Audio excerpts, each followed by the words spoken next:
Hey, what's up? I'm Ara, aka I Ate Zebra, and welcome back to the channel. Guess what we're covering? We're covering Snowfall. If you haven't seen it already, it's on FX. You can also catch it on Hulu. If you've been watching my channel for a while, you'll know my first video actually was about the characters from Snowfall. And in that video, I was joined by my lovely co-host. Hey, It's Jade. Jade's Jade. back.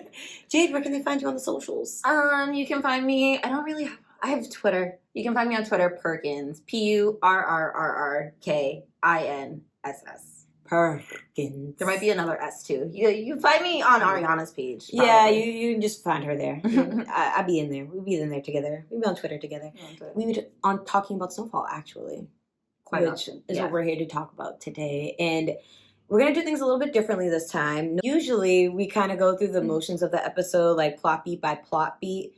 This time, we're going to just take it by storyline, and we're going to condense episodes 1 and 2 since it was a double premiere.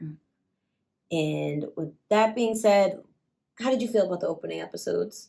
I thought they were really good. So that was the strongest opening personally to me, I feel like, since like one of the earlier seasons. Like it really set up the season's about to be crazy. The season is about to be a lot of drama for Franklin and crew.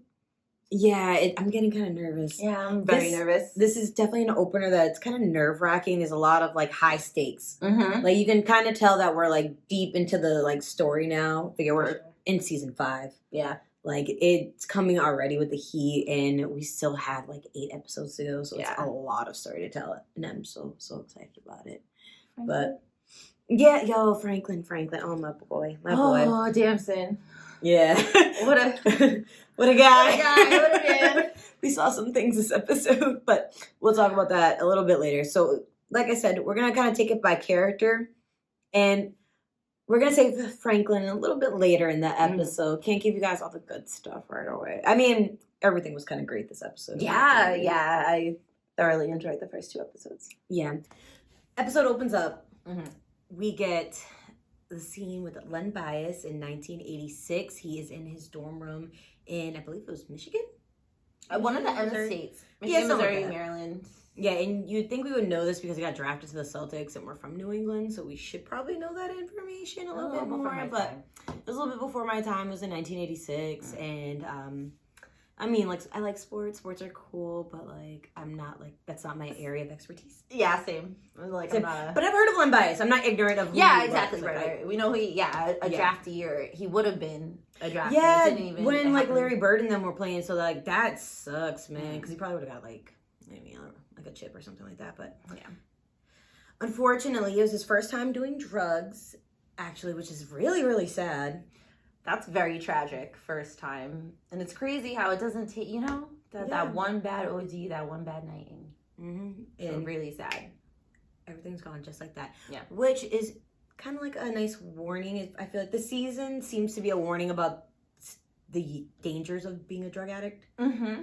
Or not even just like the dangers of being a drug addict, of what that addiction could cost you. Mm-hmm. Or what these drugs could ultimately cost. Because figure, Wanda'S, like, he was just celebrating. He just got drafted to the Celtics. He's going to the NBA. Right. Woo! It's like, know what? I'm going to party. I'm going to do, some coke. And in the episode, we saw his friend saying, like, like, kind of chill out. You're, like, doing a little too much. Uh-huh. And he overdid it. Not saying that's what happened in real life. I have no idea. I wasn't there. Yeah. I don't know. I'm just going by the depictions on the show. Mm-hmm. Made that clear. He ultimately overdosed because he, took it too far. And I feel like that seems to be a pattern of, like, what happens when these drugs go a little too far in your life. Yeah, I see that. Like, kind of everybody else. Mm-hmm. It was a very ominous start to the season. That's a very spooky way to start off season 5. Yeah, and that incident, that's a real life incident, and that made national news. Mm-hmm. As we see my boy, Leon is watching the news, and we open up, we see Leon in the projects, and one of his, like, somebody within the organization of the projects under Leon. Not sure if this is like a lieutenant or whatever. Yeah. Something like that. Not sure on his ranking, but he, Yeah. Not sure where he ranks system-wise, but he's within the, the hierarchy, if you will. comes into Leon's house. Leon's watching the news. He sees a story about Len Bias. We already kind of know Leon's feelings about selling drugs. Yeah. Like, we see at the end of season 4, I was like, what number? Where he kind of wants to pull back from everything, and yeah. And Franklin's just like, no, not because I saved your life and you owe me one, so you're staying. But Leon really is like apprehensive about it, and he knows what it's doing to his community. Mm-hmm.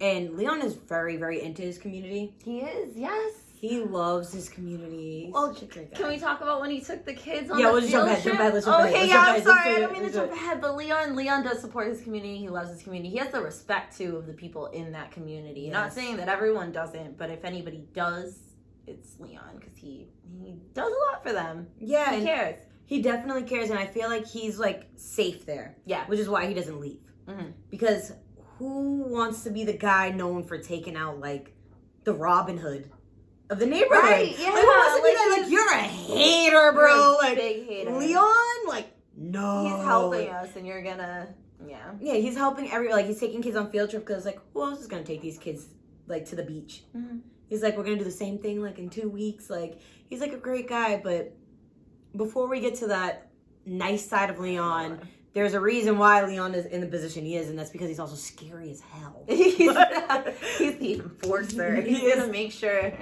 He's gonna make sure shit gets done the way it's supposed to, because that's just the position he like serves. Mm. Even though he's a really complex guy.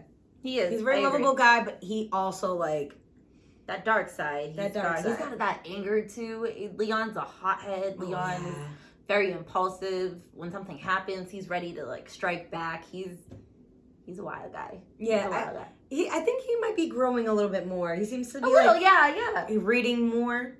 When he was like talking about that with Franklin, like, oh, did you read that book I just gave you? Like, type of thing. Like, I love that from a William. But before we get to all that good stuff, he gets informed by the guy within his hierarchy that we mentioned earlier. He comes in and he's like, yo, we got a problem. They go about somebody in the lower rankings of the crew, kind of like a little foot soldier, if you will, like a corner boy. And he's like, oh, he stole a pair of shoes, pair of Jordans, actually, in 1986. So, whoa. Anyways, we're stealing Jordans, buddy. You're kind of bugging out here. So he goes and steals from somebody else in the crew. They don't play that. Yeah. And what I think is interesting is he says this line where he's like, oh, we do all the work and we don't get shit. And Leon's like, oh, those who do the hardest work usually get the least. Yeah.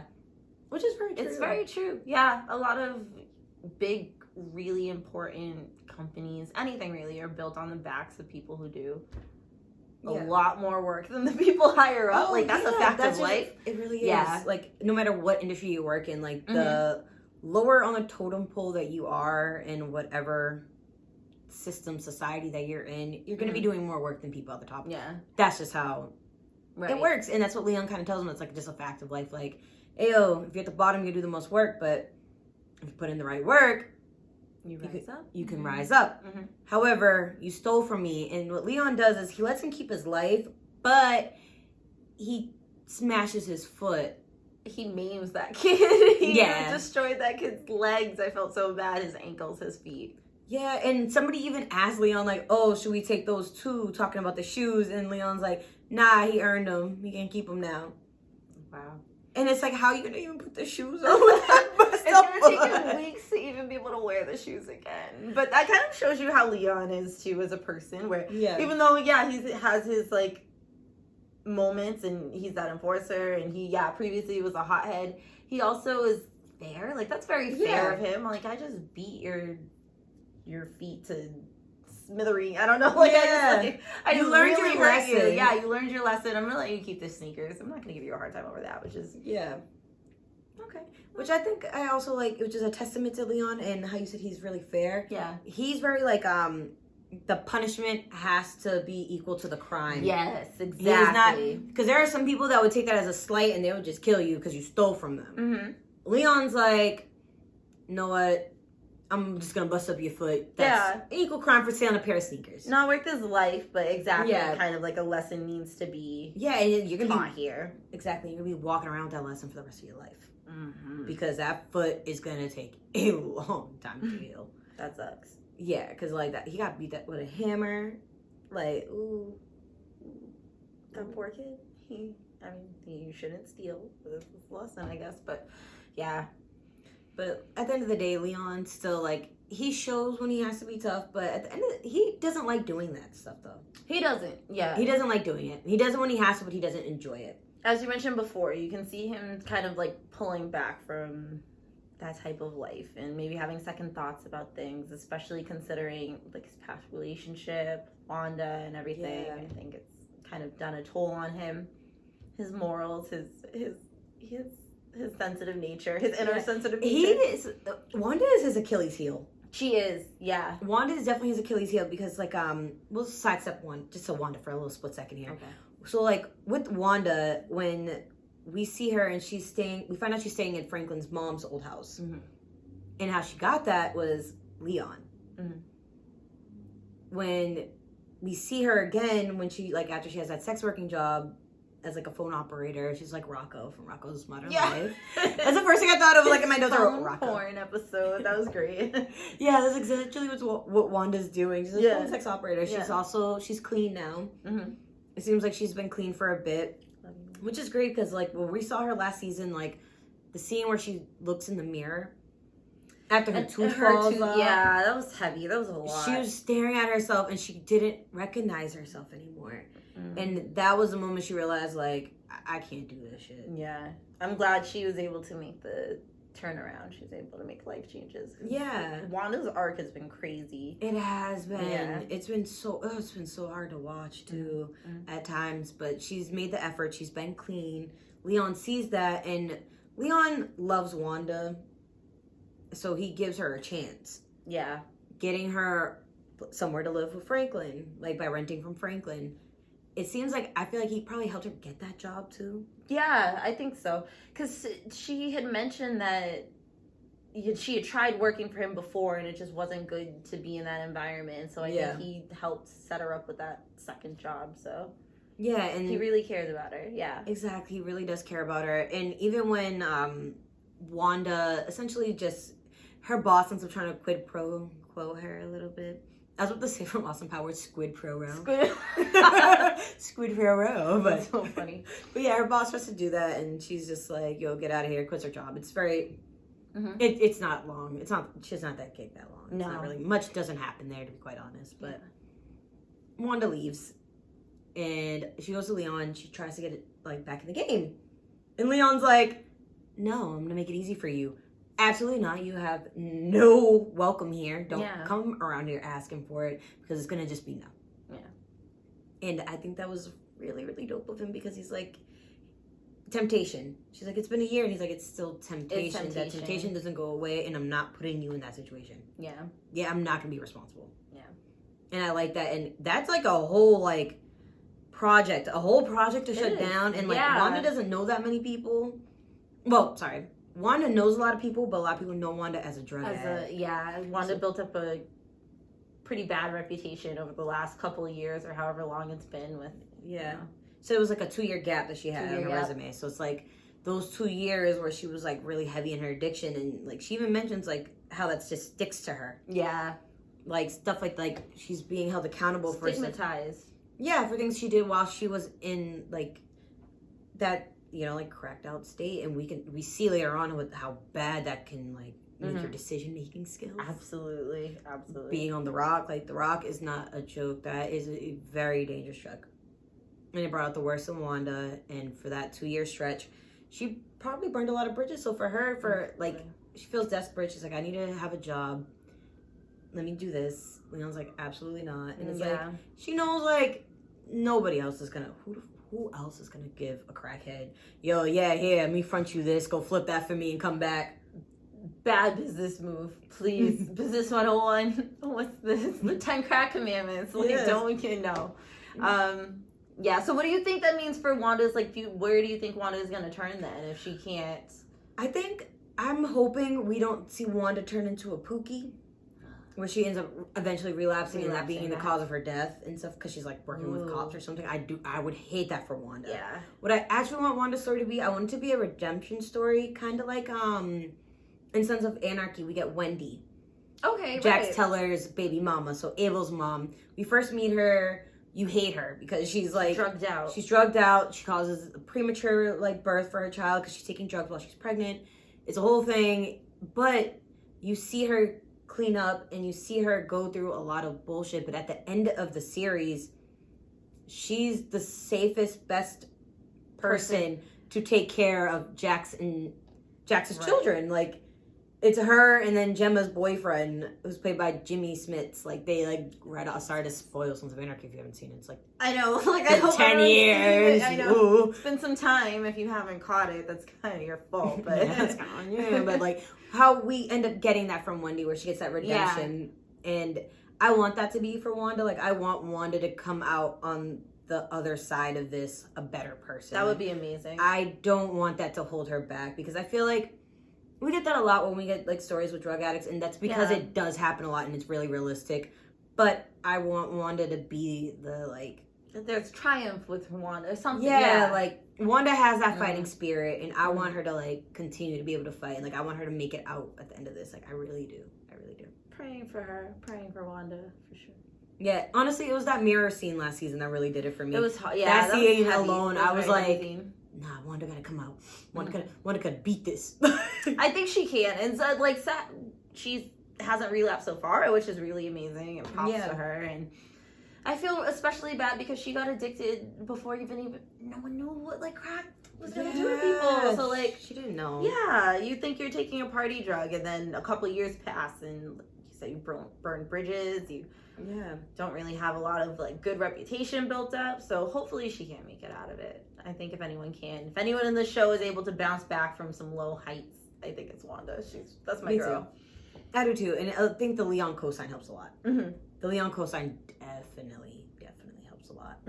Because Leon obviously has like a really good reputation. Yeah, he's built up a lot of credit. He's done his work over the past years, and he's put in like the work a lot. He has a lot of respect from a lot of people. Like he's very highly respected individual. He's very thoughtful. And one thing I like about his relationship, specifically his relationship with Franklin, they're like, you see how the drug game takes him on different paths. Oh, for sure. Like Franklin's like super like business, like I want to go legit. I want to clean the money up. Let's go buy a property. Let's invest. Let's do this. Let's do that. And Leon's like, and I'm kind of jumping ahead here, but like when Franklin comes to the proposition for them to acquire that like commercial real estate, which to be honest, it would make them a shit ton of money. So much money. In LA, they would have made a bank off of that. Like they would have made a lot of money. And I understand why Franklin wants to take that move, because for him, he wants to, because Leon wants to get out too. They both want to get out. In different ways. So for Franklin, he's like, I like the type of money I'm making. I need to be able to continue to make this high level of like income. Like I need to be able to sustain this because this is what I'm used to. And this is what I want for my family. I work this hard. This is what I deserve type of thing with Franklin. So he just like continues it like more investing in like kind of in the white people world. Yeah. Where Leon's like, I want to keep this in my community and keep the wealth amongst Black people.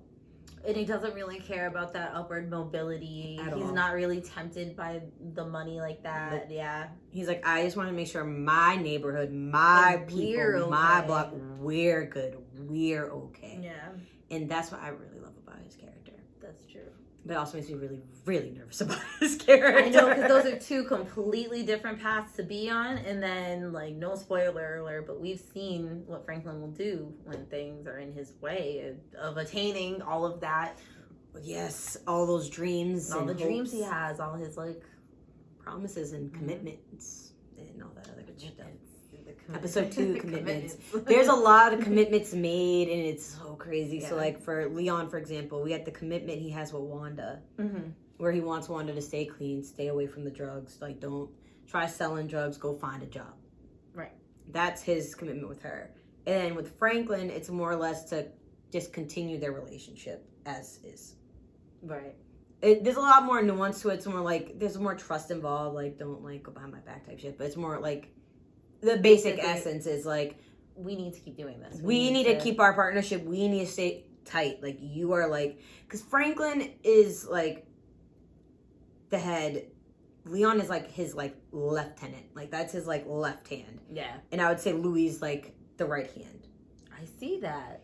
Because he's like the enforcer. Leon's the enforcer. Leon's his like biggest defender physically. For sure.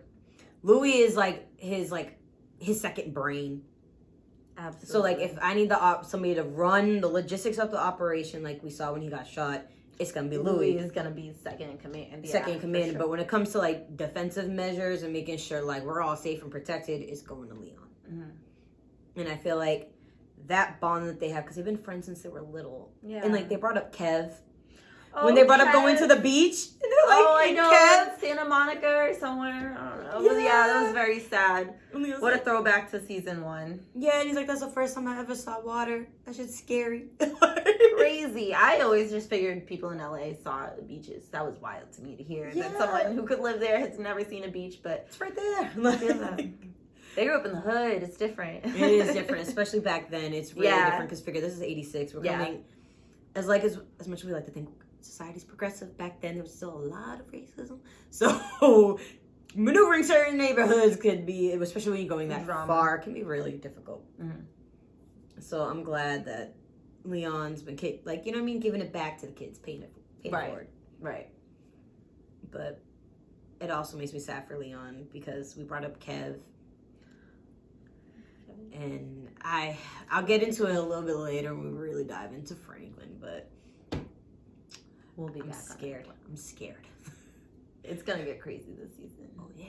A lot about Leon, so I think we should get to the right hand. Let's talk about Franklin's right hand. Let's talk about Louie. I love Louie and Jerome. I just want to start off by saying I love Louie and Jerome. They're mad. They really are Bonnie and Clyde. They are. They have such a deep love. It's such a passionate, like, their love for each other, their chemistry. Amazing chemistry. They are devoted. They are obsessed with each other. Yes. Even still, they act like they have crushes on you. Like, that's beautiful. Yeah. That's a beautiful love to witness. I love to see it. They're like mad horny for each other. Very horny. They're very horny all for the time. It's so cute. Mm-hmm. I love their love, and I think it's important seeing, like, you know what I mean? Like a powerful black couple like that. Like, you know what I mean? What's up? Especially where it's like, we talked about it a little bit beforehand, but Jerome's obviously a boss. Jerome's not no punk. Jerome's not a punk. Jerome is a really strong man. Louis is just a stronger woman.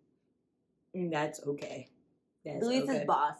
And he knows it. And I think that's why the relationship works like pretty well. Where she speaks to him like he's the boss. She like strokes his ego because she loves him, and she really does think like, look at this nice masculine big man. But she knows, Louis knows, they both know she's the boss in this relationship. She's the dom. She's the brains of this outfit. She's the brains. She's And I mean, we see as she is like essentially the number 2 in the organization, which is why we did leave last season with Franklin.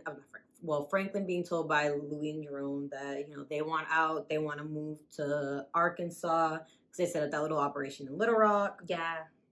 Can't wait to see what's happening with that. Oh, I know that's going to be a hot mess. That's going to be a hot mess. However, we get this time jump, so we don't know if they went to Little Rock at any point within, it seems like it's been over a year. Mm-hmm. So they may have went to Little Rock and maybe stuff kind of didn't work out, so they came back, so maybe we'll get like a explanation as to why they're like a flashback maybe about that, which would be cool, because it seems like they're gonna be playing with time a lot this season, just because of like kind of like the time jumps that we get within the first 2 episodes already. Right. It feels like, and we still got to catch up with a lot of people. We got to catch up with Jerome's sister Sissy, but we'll talk about Sissy a little later.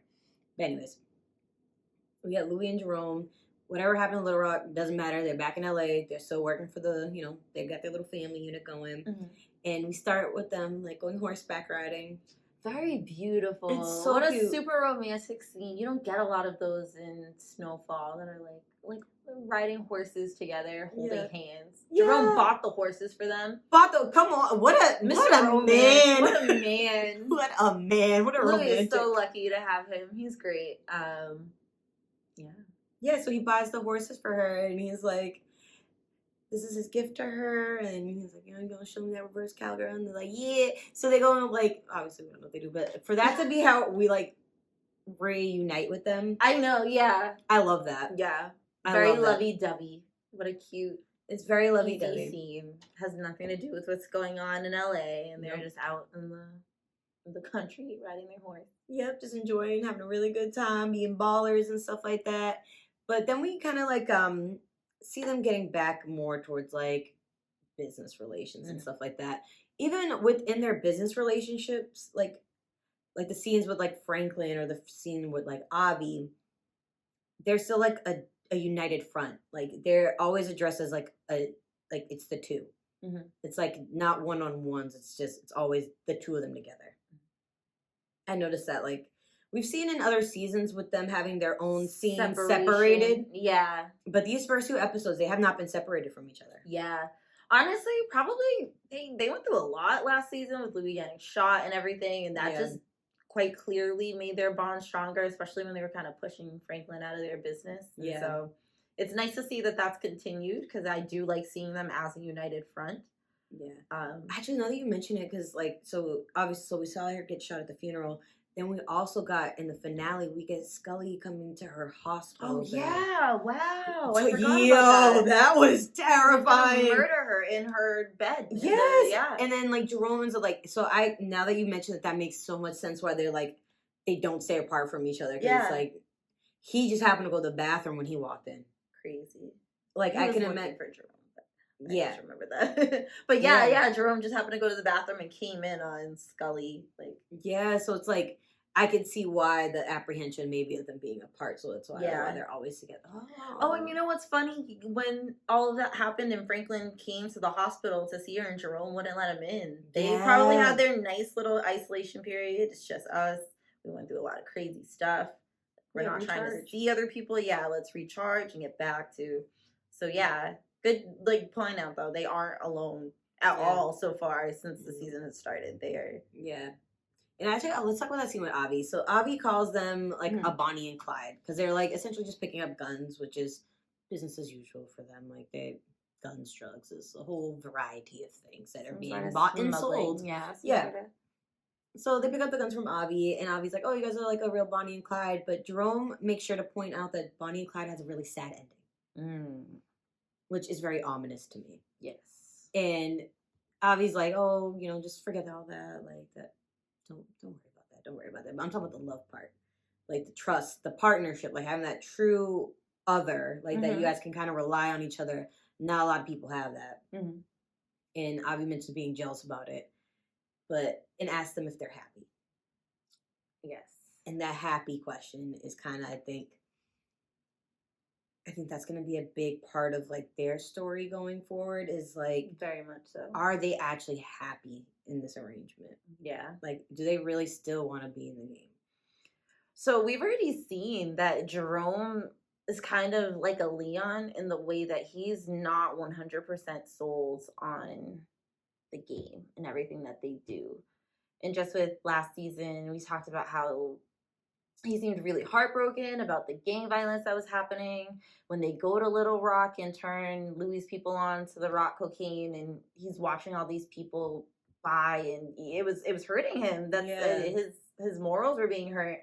And I think Jerome's a very simple guy also, where of course he's flashy. He's got his brains. He's got his clothes. He got his nice fur coat. Like, Jerome's like, he likes, the better things. But Jerome also wasn't trying to get into the cocaine because he was very content with selling weed. And he's kind of content with where he was. He's not one of those Franklin type thinkers or even a Louie type where they need to expand. They need to, if they're not expanding, like you kind of said, I need to be doing the same amount of money I was doing before. And exactly. Sustain a certain level, and you kind of just want more of that greed. But with Louie, now that you mentioned with Louie, she has that scene when they're in the truck right after they've talked with Avi, and she's like, "Oh, I know I really appreciate how much you're like into this now, and I know the only reason you're into this is because you really love me." Yeah. Because like exactly how you said, like Jerome's heart isn't fully like invested in the game. His heart is fully invested in Louie, and if this is what Louie wants to make Louie happy, I'm gonna do what I can to make Louie happy and make Louie safe. That is his main priority. So beautiful. Is Louie, and I love that for What's them. devotion? Like, yeah. Like, who doesn't want to love like that? Yeah. Like, they really are so devoted to each other. Yeah, and it's very beautiful. We don't really get to see that a lot in these kind of shows. Like, in a healthy way. Sometimes you get, like, those lusty devotions where it's just, like, temporary. Not the same thing, right. No, they truly are, like, in it to win it together. They are each other's other half, and it's beautiful to see and witness. They're so invested in one another. And speaking of investment, Franklin comes up with an investment. Yes. About a compound he's looking to buy, and he wants, essentially, it's a commercial space. They'll be renting out to different businesses. He wants, essentially, his people to buy in to own more equity, because the more they own, the less the banks own. Oh, yeah. So they have a higher, like, stake in the company. They have, like, more ownership. They have more control over what happens with the business, which makes sense, because it's like, if I eat, we all eat. Yeah. Which I love that about, like, Franklin. Yeah, he's very, like, he thinks about his people when he does stuff. Sorry. It's cool. We're going to address the camera flip. We're just not going to address it. It just happened. Nothing happened, guys. Anyways, so Franklin, he wants to offer up a bunch of equity for the team. And what I think is interesting about Franklin is he makes sure that all of his, like, friends and his family are getting paid. However, if it is a $10 million buy-in, and Louie and Jerome said that's, like, all the money that they have, like, wrapped up in Panama, that didn't seem like a, like, hard number for Franklin.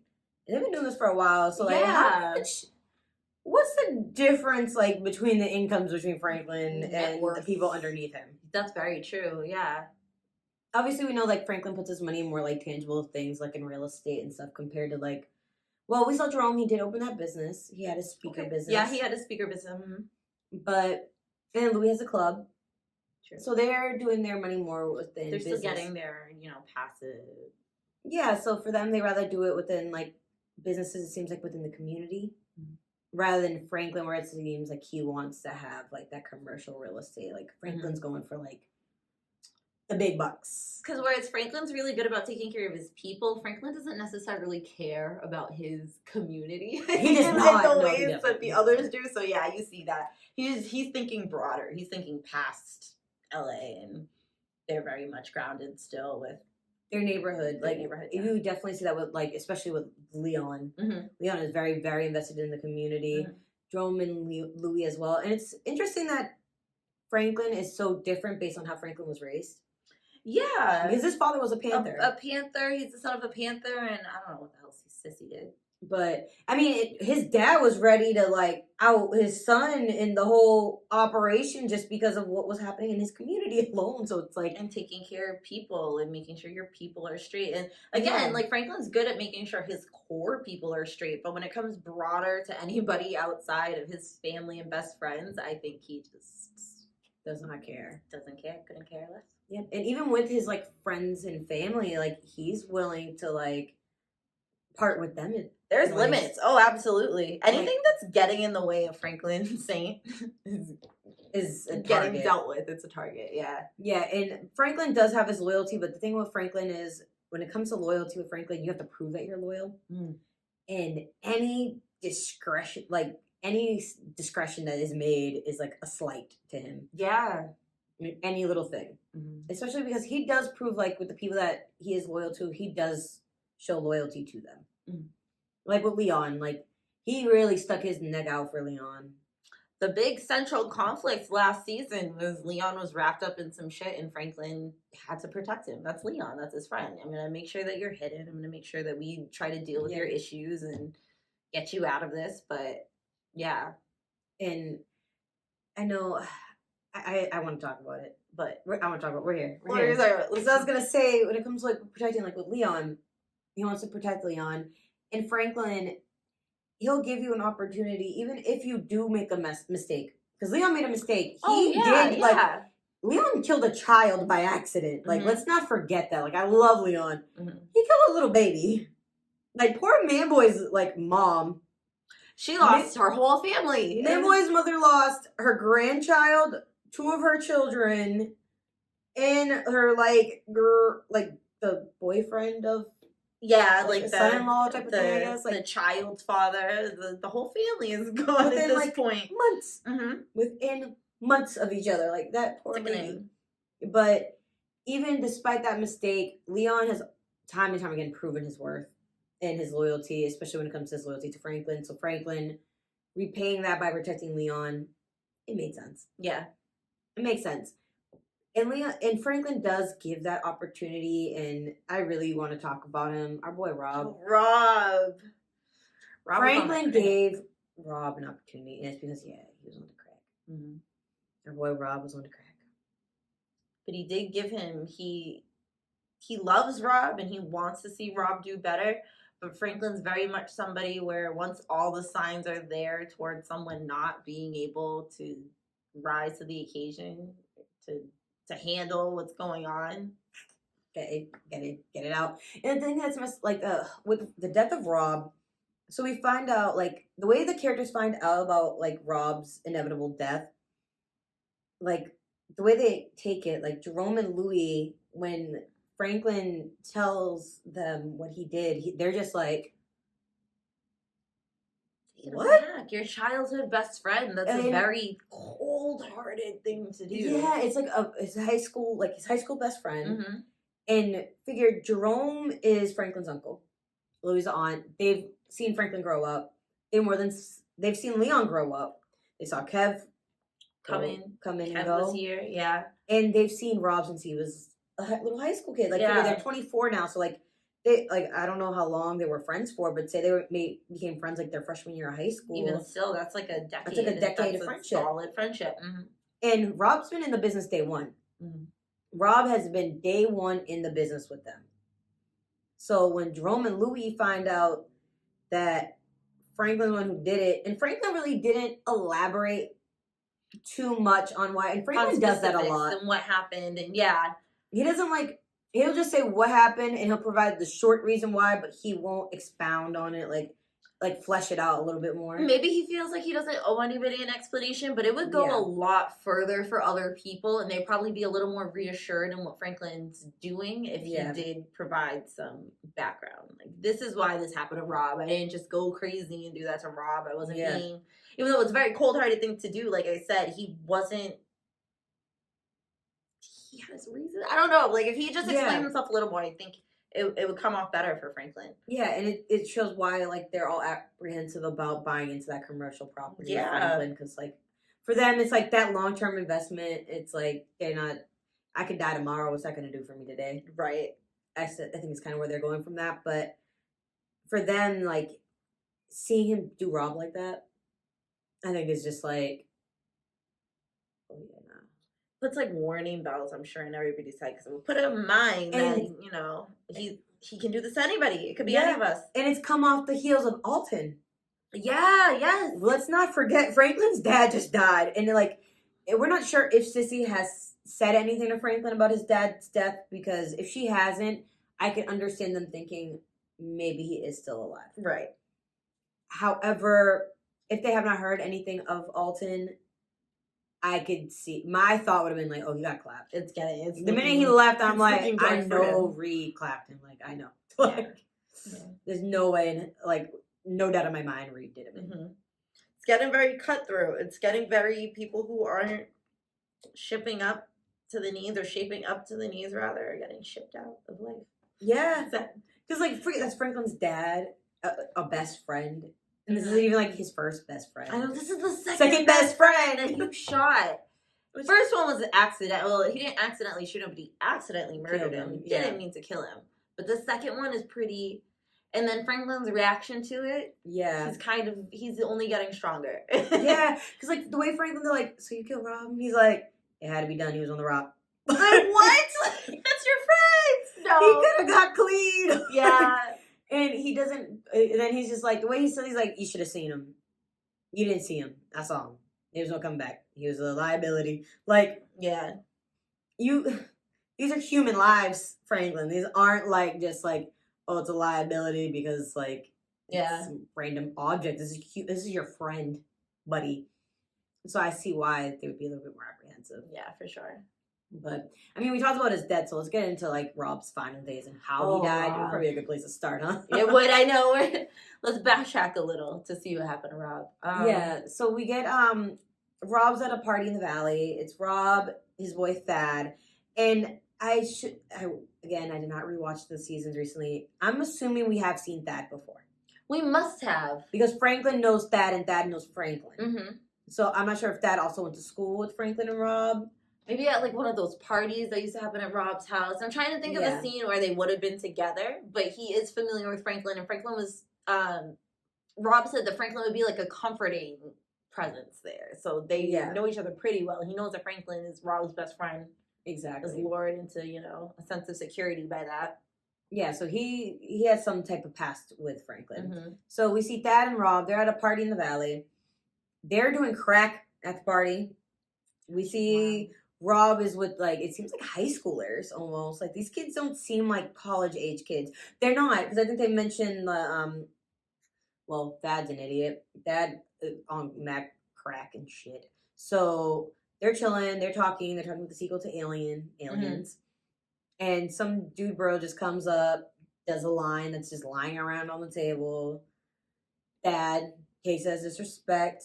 That was Thad's coke. It wasn't even Thad's coke. It was Rob's coke. But that's my people's. So why did you just walk up and do my people's drugs? Yeah, and I don't know. Upset about that. Yeah, and obviously he was coming kind of dirty macking too at the same time. Yeah, because Thad was being mean to that girl, but that must have been like his something. They were like, yeah. But he's like dirty macking, and then he's just like, first of all, you did a bump, you're dirty macking. Like, who are you? Mm-hmm. I don't even know you. Mm-hmm. He's like, well, it's my boy's party. Who are you, actually? And it's like, well, I don't care whose party it is. That's my man's drugs. And who are you to just walk up and do that? Fair. Yeah. Like, who is fair? Yeah. However, going into taking things too far when you're on drugs, Thad on the crack pulls a gun out, and Rob was really slow to talk him down, I noticed. He was. That's something that definitely happened in the episode multiple times. Rob is very passive, or Rob is scared sometimes to do what is required of him to solve a situation. Like, he'd rather just sit there and watch it act out as opposed to stepping in and be like, hey, like, let me, and take, like, obviously that's your friend. Yeah. These are your drugs, so anybody should intervene here. It should be you. And he brought up a good point. He's like, Dad, where'd you get that gun from? Yeah, first off, your friend pulls a gun you've never seen out of his pants and is threatening a kid, and it takes you a while to stand up and do something and try to stop him and quell the situation. Rob was on one for that. Yeah, so then Thad, like, it seemed like he got talked down for a second, but he just was like, nah, and just pops the dude, like, no hesitation, just, and kind of like mocked about it. Like, take that. Like, it's like, clearly he's high. Yeah, Clearly he's on drugs. But in the news, when they do report on the incident, they do mention the age difference. And that kid was a high schooler. It was a high school kid, and Thad was 24, if I'm not mistaken. Yeah. He's pretty older than a high school kid. Like, what are you and Rob doing at this high school party? Right. First of all, like, this is wildly inappropriate. Let's throw that out there. Giving drugs to high school kids and chilling with them when you're, like, in your 20s is, like, it's weird. Not to mention, you're doing, like, coke and crack. You're not, like, just passing a joint back and forth, which still is probably, like, that's weird. But, yeah. We're not doing this level of drugs. I just want to mention real quick, too, those girls they were with and, like, the times you see them are not okay. And I felt really sad for them, and it doesn't look good for what's going on with those two. So I just want to talk about those girls real quick. So the first time we see them, it's at the party. They're hanging with, like, Rob and Thad. And then we see them again when Franklin goes to Rob's house. Mm-hmm. And Rob lives in, like, a crack den. Mm-hmm. So, like, a sign of a crack den is, like, if you go into Rob's house, you notice all the windows are covered. Mm-hmm. It's the light. They don't like light. Mm-hmm. Like, there's something about light. I think it's because, like, probably the way the pupils dilate. Photosensitive or something. Yeah. You just don't want to be around it. So that's, like, the next time we see those girls. So those girls are probably going to become crackheads. Yeah. Like, let's just keep it bug. It's kind of sad. Yeah. It is what it is. But anyway, so Thad catches that body. Mind you, this is a party. Also, Rob said Thad's name out loud. These people probably don't know each other. They fucking know who that is. Yeah. Like, that's why in the news when Franklin's just like, doing his thing. And I think it's interesting is like, if you pay attention to like some of the news stories that are happening in the background, they give a lot of like foreshadowing. So like, we saw Leon when he was watching the news in the story about Wanda'S. Then Franklin finds out about Thad by watching the news when they talk about a shooting in the valley and Thad being the suspect. Yeah. Which is why, obviously, he reached out to Rob because he knew. But there are 2 other times when Franklin's, like, just, like, doing other things. Like, they mentioned something about the housing market being really bad at the moment. And they also mentioned about the rising in homelessness. So I feel like keep that in the back of your mind. That's going to come back later. Watch. Trust me. But besides that, he finds out that Thad did this. Obviously, this can easily come back to Franklin. Yeah. So he's like, we gotta clean it up. Yeah. Goes to Rob's house. Yeah. Rob's in cracked it. Sign number 1. Yes. To Franklin. But like, things are not right. Not looking good for Rob. Yeah. So this is gonna sound messed up, but we're gonna make, because I think a lot of people, when you first go through and you see this and you see Franklin kills Rob, you're kind of like, what? He should have given him like more opportunities. But when you really go through it step by step and you see how things pan out from Franklin's perspective, you see why he doesn't take that gamble. Yeah. So we start off, obviously, it's already bad enough it's on the news that Thad killed somebody. That is one connection away from And Franklin. Drugs are involved. They mention cocaine. They mention drugs specifically in that thing. So it's like, all right, Thad's involved, there's drugs. That's easy step to Franklin. It's a hop skipping a jump to the Franklin Empire, the state empire. Yes, not long reach. Also, he has a lot of information. He could easily become a CI. Easy rap. So Franklin's like, I gotta deal with this. Goes to Rob. He did not expect to see Rob in that situation. Like, he knew Rob did coke. He didn't think Rob would do crack. Yeah. And seeing Rob as like a base head, I think it was just like jarring. And then at that point, I'm sure the warning bells go off. You're like, okay, like, this is looking really bad. What am I gonna do with Rob? What can I do with somebody like that? Yeah, because the last really close base head near him was Mel, and she shot him. Yeah. While she was high, so like Franklin's distrust of that is right. Or even someone like Wanda who was working for them but stealing it. And then she had her very shifty, unsavory behavior. So and she was working with the ops and stuff. It's like, like there's like you could see where that initial apprehension, because they obviously don't, your mind's not clear when you're on these drugs. Right. Especially crack. Crack, you don't play with that. Crack is wet, crack's cheap. Yeah.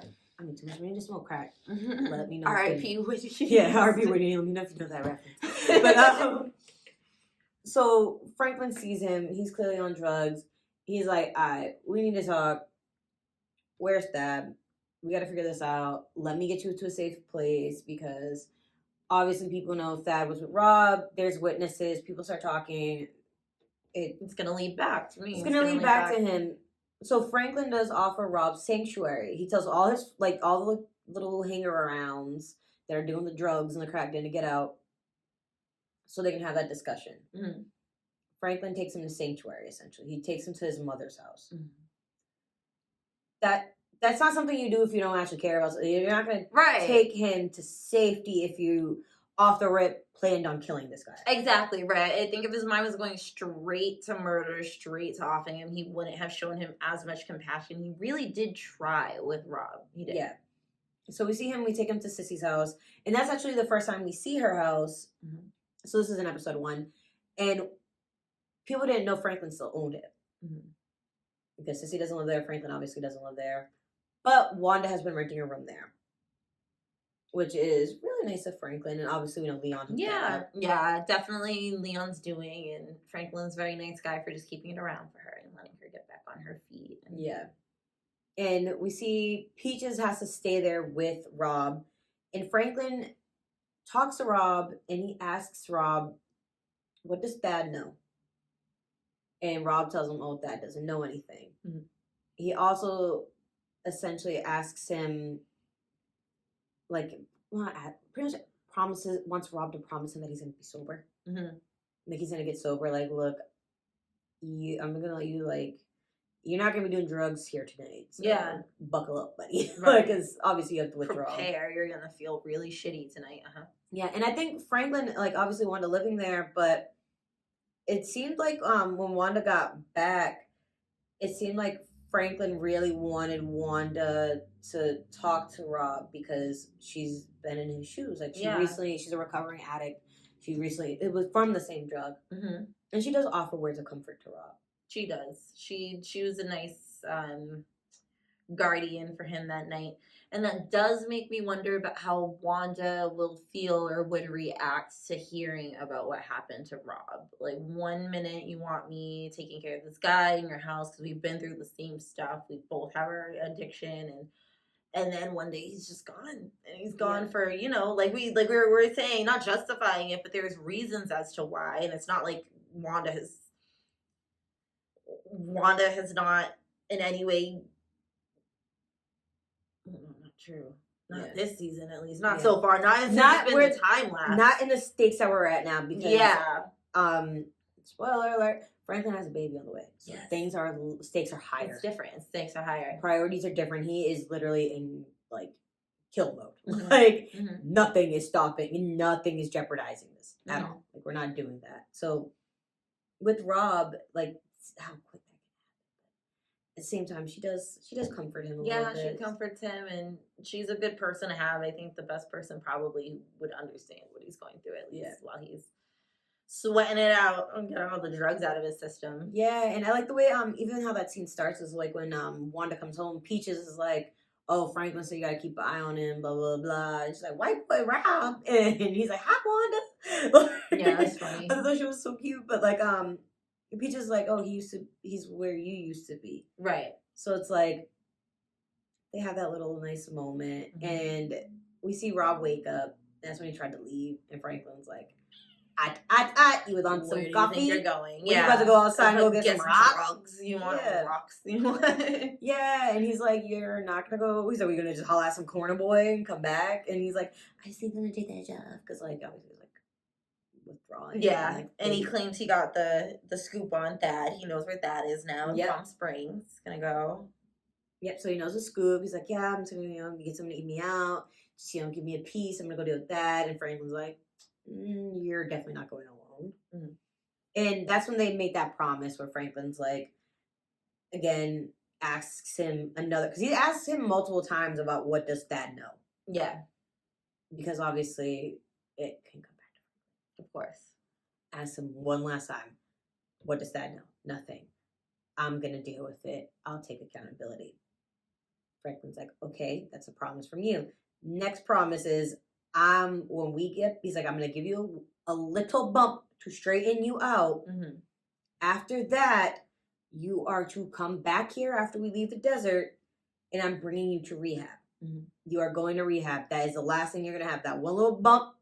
Even you out real quick. I'll give you that courtesy. That's it." And he's like, "You have to promise me you want to get clean. You have to promise me you're going to get clean." Yeah. And Rob's like, "Sure, thanks, Franklin. That sounds nice." And then Franklin slaps him. Blows it out. The slap is funny as hell. Disrespect. Franklin really does want to see him get clean, and I know that is not an addict's priority all the time. You're not, even if that's not where it is in your heart, you gotta act like it is, you're with a loved one right now. They really want to see you do better. And Rob was kind of very sarcastic about it, and yeah, and Franklin could tell. So they leave. Peaches picks him up, and you mentioned earlier, Thad knew Franklin, so he offered. It's more comforting for Franklin to be there. So Franklin, Peaches, and Rob, they head down to Palm Springs to go meet up with Thad. On the way there, he tells that the little bump that he promised that Peaches would give him. Mm-hmm.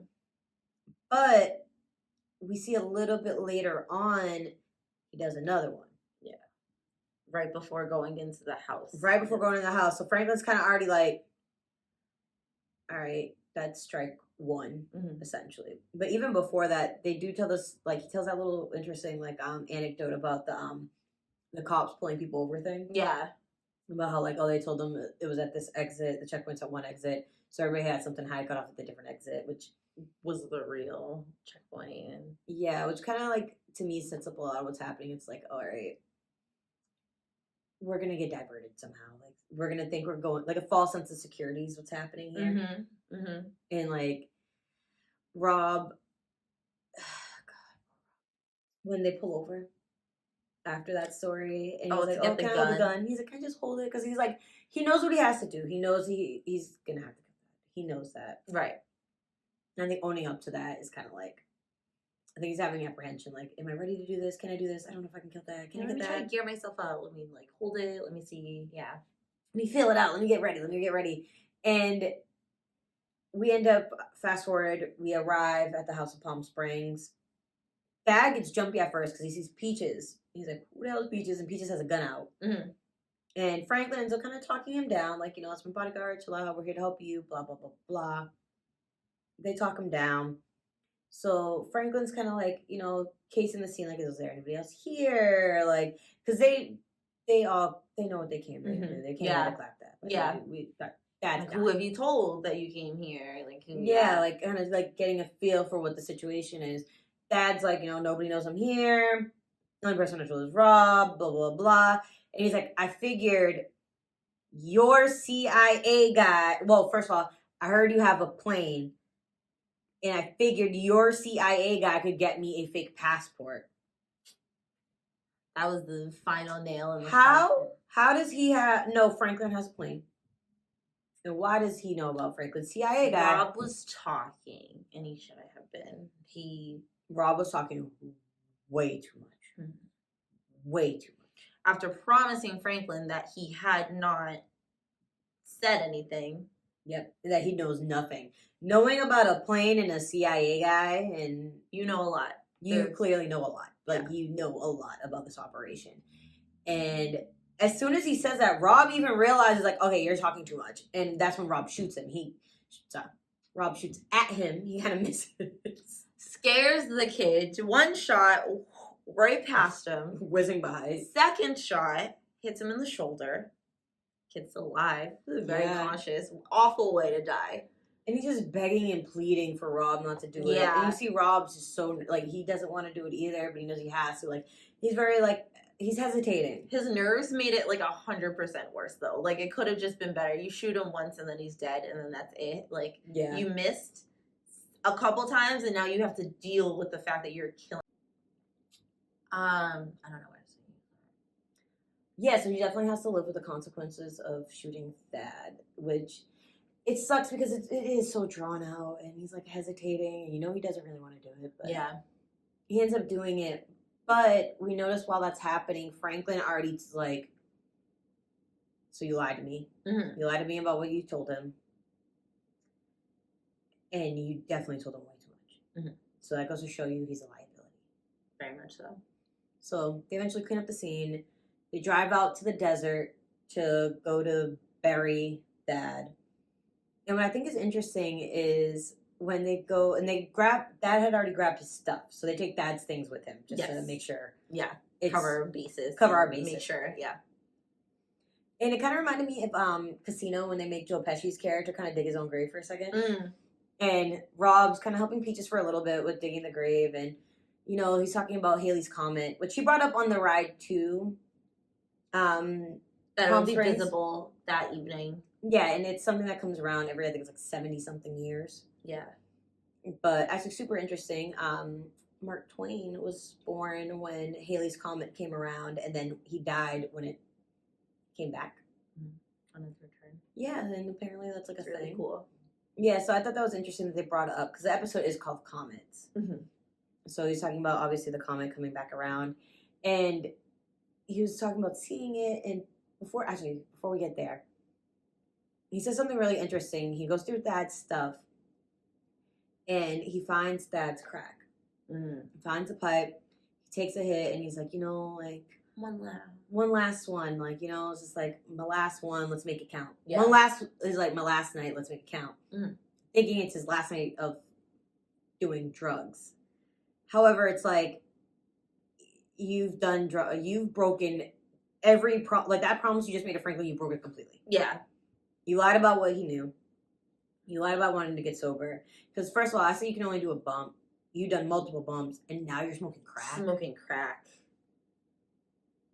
Like, you just can't stop. You can't stop yourself. And yeah, it definitely has to do with like those commitments and all these promises were made, and it wasn't even a full 12 hours, and you have already broken all of those promises. Yep. You lied on one of those promises, like straight up, by telling him that you didn't, tell Dad anything. Yeah, and it's like, it goes to show like how much, like, what else do other people know? Mm-hmm. Especially having like all those like kids lying around, like all those, and that's gonna be crazy. I hope that doesn't come back in this season where Dad or Rob or someone they told has been talking and it becomes a bigger thing than it needs to be. Especially with Rob, because figure Rob, his like family knows Franklin, but Franklin was there.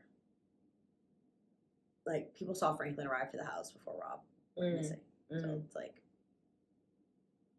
and if they're like, yeah, some black kid came by, his dad's gonna be like, oh, Franklin. I know who that was. Yeah. Kind of his only black friend. His only black friend. We're gonna figure that out very easily, which is really, really sad. And it could show that they could flip. And before we get a little bit deeper, and so obviously, just wrap up the Rob. Franklin kills Rob. He shows him Haley's comet. Haley gets to see Haley's comet. Yeah, that was a nice ending to it. He took a nice hit of crack. He saw the comet he was looking forward to seeing, and then just went on. Franklin just back was turned. That was like probably the best, most humane way of doing it. Yeah, and with Franklin. So Franklin's only ever killed 3 people. Mm-hmm. And they're all people he has close relationships to. So he killed Kevin, childhood best friend. Yes. Kills Andre. Neighbor, watched him grow up. Mm-hmm. Now he's killed Rob.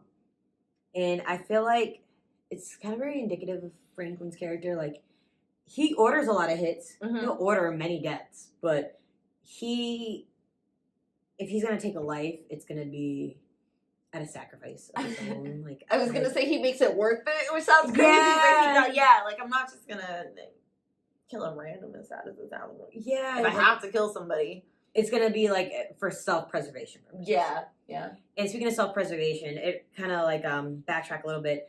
That cop, I did not like that cop that they introduced. It's trying to like work with Louie. How awful he was to the people who were falsely accused of having things in their house. And then the mom comes and her son's on the lawn being arrested and his face is bloodied. And she's rightfully upset.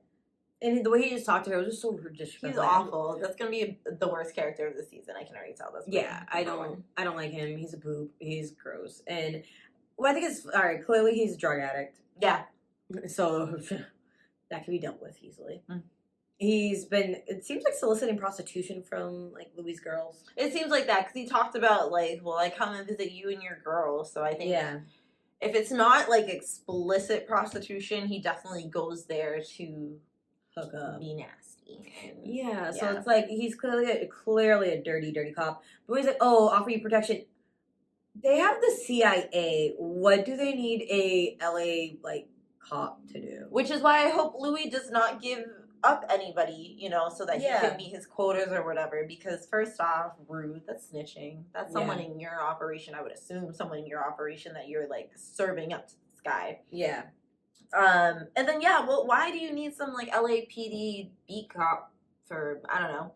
And they had one last season. You just get another cop. Yeah, do what you did with the last one. Killed him. They killed him. Exactly. And another cop. You need to pay someone else off. He exactly. sucks. He doesn't seem like somebody. He's awful. Yeah. He's awful, especially like for people that like really are more into like their community.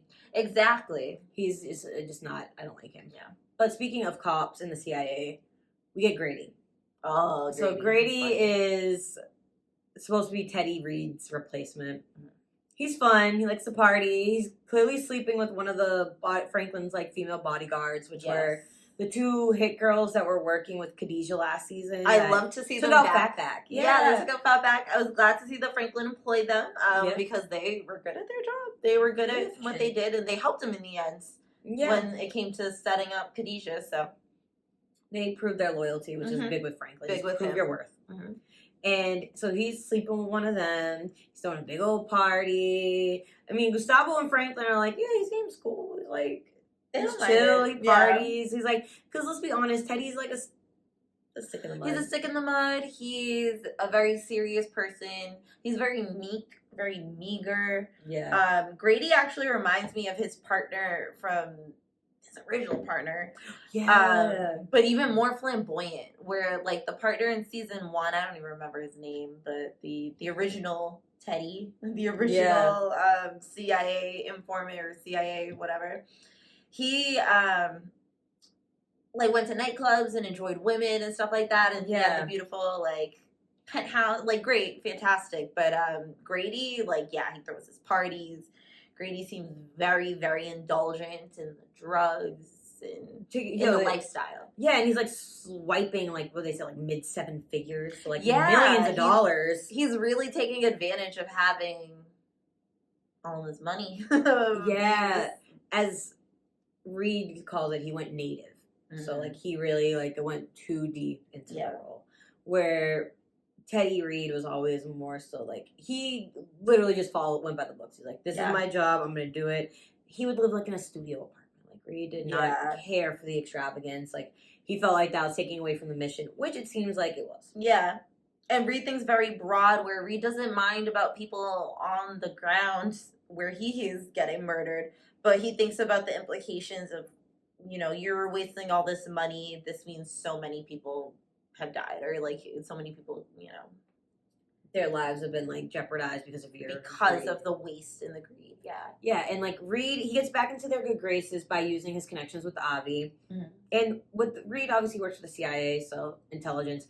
He has connections and information on so many different parts of the world. Like it's a very diverse like group of assets he has. Because you got Avi. Avi works with a lot of, like, the Middle Eastern conflict. Yes. And stuff that's going on over there. You have Gustavo, which is more, like, within Latin America. But then you have Franklin, which is more within, like, specifically, like, L.A., but which seems to grow. It's going to go past L.A. and be more or less a broader part of, like, Black America. Yeah. So that's, like, and he obviously has way more connections than that, but, like, he has a very broad network of people. And he leverages that relationship with Avi to be able to get back into his LA operation because he's like, all right, I know something's wrong. But do you think he figured out something was wrong just by like other people, or do you think like Gustavo or Avi were giving him the intel? Ooh, I didn't even really consider that. I don't think it was Franklin. I do not think it was Franklin. I definitely don't think it was Franklin. They haven't had contact. I wouldn't be surprised if it was Gustavo, or maybe more so Avi than Gustavo at this point. But no, that's interesting. I didn't even consider that. Someone must have been feeding him information for him to come in. And then also I think Reed he was kind of forced to take his time off, and he took his time, and now he's like, well, I'm back. I don't know why you even replaced me. Like, I'm going back to what I was doing. He doesn't have anything else going for him. That's his life. This is what he does. Yes, I mean, we saw, like, he checked in on his, like, ex-wife and child and was like, well, I mean, they're good. They're happy. They replaced him. Well, they don't even need Reed. Like, no one needs Reed except Reed needs his job, and he needs what he's doing, and I think he was ready. Yeah, and he came back, and, like, the way he goes about coming back, like, the minute we see him in episode 1 in, like, that, like, I think it was, like, water and power uniform, like, he's, like, acting for, like, a utilities company, I knew it, like, his voice, his posture, everything, like, that's Reed. Immediately coming into Grady's property and just trying to, like, get the scoop, get the lowdown on him. Yeah. That was one of my favorite. I love Reed. Me too. I'm glad that we got the 2-episode premiere, so we got, like, the back half of that. Yeah. So we get to see, like, what happened before we got Reed into that scene. And Reed comes in, he doesn't like what he's doing at all. And he actually gets the okay to take Grady out. Yeah. And before he takes him out, he tries to give him an out. He tries to give him a chance. Like, you know what? Cut your losses, just get going. Before he even does that offer, he does approach Gustavo. And Gustavo's like, oh, what's up, bro? Like, he's like, him and Reed, they like each other. Yeah. They like each other. Because Reed has always really protected Gustavo. Yes. Yes, he has been very useful to him. We do get that whole Lucia thing kind of tied up. Lucia's somewhere in Miami. I don't think we're getting her back in the show. I don't want to see her at this point. Me either. It's been too long, and I was never crazy about her. And like, I like hearing that, and it's kind of hopefully that's like the last time, not hopefully. Yeah, like he's moved on. He's moved on. He's moved on to some lady named Xiomara. I believe that, if I'm not mistaken, the children they're taking care of were his friend, his cousin's kids. The one who passed away or was murdered last season, yes. Yeah, so like they're in a good place now. They're like a nice little family unit. Like dad's suburban life. I like seeing this on Gustavo. He seems pretty happy. He seems, Yeah, he seems really happy. He seems like, no, I just want to take care of my family. And that's the same with Reed. Is like, I don't care what is going on, who I gotta work with, as long as my family's protected. I'm here. I'm here. That's all. That's kind of what we get from Gustavo this episode. Yeah, and like he seems good. Like we see he's got a new lady. We saw Franklin got a new lady. Like our boys are getting booed up, except for Reed. Reed doesn't. Except for Reed's booed up with his job. He's back with his job. Yeah, that's his girlfriend. Essentially, that's his girlfriend. And I think it's so sad is when he goes to approach Grady. And, like, when he's, like, actually honest this time about a little bit more who he is. And Grady's like, wait a minute. You're the guy. You're the guy who almost got caught and exposed last time. How did they get you back? He almost went down with the ship or something, like, crazy like that. Yeah, And then he read him. He was like, he's like, first of all, the fact that you still believe in this, like, bull. They, like, you wanted to come back. Your wife and kid probably don't care about you. Your family probably thinks, like, you're a loser or something. And it's like, he tore into him. He pretty much read accurately, like, what Reed's problem is and why Reed is the way he is. Reed took it in stride. He was like, okay, I'll see you later. He's like, I tried to give you a chance. And he came back. And I think it was funny because before, like, the first thing he says is like, oh, you have I admire your, like, wine collection or something. And he goes and he poisons the wine. If somebody told me that, I would never touch that wine. You don't know how long they've been in your house and what they're tampering with. They gave you a clue and you still drank the wine. That's on you. Yeah. You shouldn't have done that. That is on you. So he ends up poisoning him. And I think it's so funny because he, like, just walks in. The way he's like, honestly, it's not because you insulted me and it's really not personal, but you're just bad at your job. That's why I killed you. Which is very Reed-like. It's very straight to the point. It's like, yeah, I want you to know you really, like, they told me to kill you. Yeah, before you die, like, this wasn't just, like, pettiness on my end. Like, they wanted me to kill you. Yeah, you weren't bad at your job. Granted, they weren't gonna kill Grady until Reed came to them with mountains of evidence. And I was like, well, this, and this are the reasons why Grady sucks at his job and should give the job back to me. So he pled that, like, really good case. Yeah. Like, okay.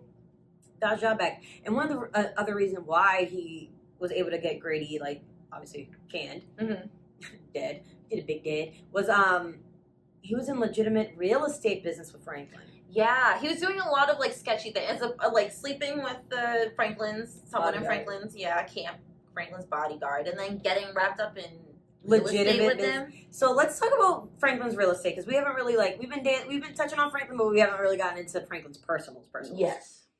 So Franklin got a new boo, guys. It's not me. It's not Jade. It's Veronique. She's into, like, crystals and affirmations and manifestations and chakras and all that kind of stuff. Intentions. And I like that. I like that for Franklin. Which makes me sad. Could have been me. Could have been one of us, but anyways. Whatever. Veronique, she seems like a really good person. I believe they met through the job. It seems like it, yes. I don't know if they explicitly said that, but yeah, she works for him. They haven't explicitly said it. The most they've indicated is that she had gone to law school. Yes. And I'm assuming it must have been something within real estate law or, like, something along those lines. But she clearly is, like, the head of his legitimate business, which I believe was, like, West Side Development or something like that. Was the name of his real estate company, but it's a legitimate real estate company, and it looks like they're doing very, very well. Yes. Because before, Sissy was kind of operating everything, and she was really starting to grow their business out. She was. She's the reason why there's, like, kind of a leg to stand on. She was very much pushing him on, like, we need to legitimize this. You can't just be crack money and cool money. Exactly. And then Veronique comes in, and she kind of takes that maternal side that Franklin's missing. Franklin's a mama's boy. He is. Franklin is such a mama's boy. And that loss of Sissy, even though she's not like dead or anything, but like he's having trouble communicating with her because like just getting like a phone call, like when he's trying to tell her about the baby and like the phone break. Oh yes, Franklin's a mama's boy, guys. We're just gonna ignore these camera shifts. I'm gonna leave that in because I think it's funny. But anyways, so Franklin is mom. He replaces that energy, I think, with Veronique. Mm-hmm. She's reminds me a lot of Sissy. In a way, like I can see it. They even kind of talk in a very similar way, where it's like, "Well, Franklin, we've got to." It's like a very calming, like you said, kind of mommy way of talking about. Yeah, it's very maternal. Obviously, she's having his baby. Mm-hmm. She's not dumb either. She's a very, very smart, incredibly smart woman. Like she's very business oriented. Obviously, she's got the business on the right foot. Like she's a really viable partner for Franklin. Mm-hmm. And I'm also really nervous with her. Just because there's all these scenes of Franklin's like, she's like, Franklin promised me like, you'll do whatever it takes until like you can get legitimate, that you'll do whatever you can to protect us. So like clearly she knows Franklin's in the drug game. Yeah. She's not pushing him to go get out now, but is like, I know it's going to take time to work your way out. Just promise me you're going to work your way out. And while you're doing that, just keep us safe. Yeah. Yeah. So it's like, I hope she's not a narc. I hope so too. That would be actually really sad, especially considering Tanase last season, who wasn't a narc, but like was double timing Franklin. What do you even say? Not double timing. Yeah, she like set him up. She set him up. She set him up. So it would be shitty if he had another girlfriend who was trying to set him up, or another woman in his life who was actively trying to tear him apart. Because figure Mel shot him. Mel too, yeah. So he's got awful taste in women. Except that girl, what was it, Costa Rica or Colombia, where they went and do that one time. Oh yeah, that was that nice. One girl. She seemed cool. She seemed cool. That was it. Everybody else has just been really rough. Pretty bad. And then there was also the part where, she's asking him to make this promise about keeping her and her family safe, or their family safe, and doing what he needs to do to protect them. Yeah. And he asked her for her loyalty, and she was like, of course. And she does seem like a very loyal person. And I thought it was funny because he was like, no, I'm serious. Like he doubles down on it. Like this isn't toss away, just, promise me your loyalty. Like this is very much. And Franklin is the type that he would do her like a big dead. Yeah. Unfortunately, Franklin definitely. Because to be quite honest, she doesn't seem like she'd fold under pressure. I think. You think?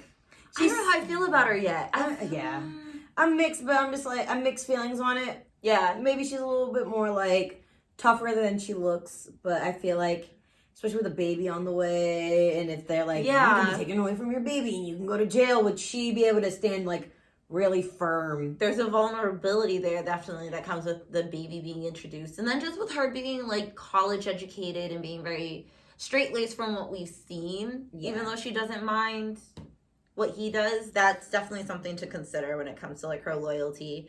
And it just seems I don't know, Franklin we brought this up earlier, he's pretty much proved that when it comes to loyalty and when it comes to his vision and his aim, he's not going to let anybody knock him from it.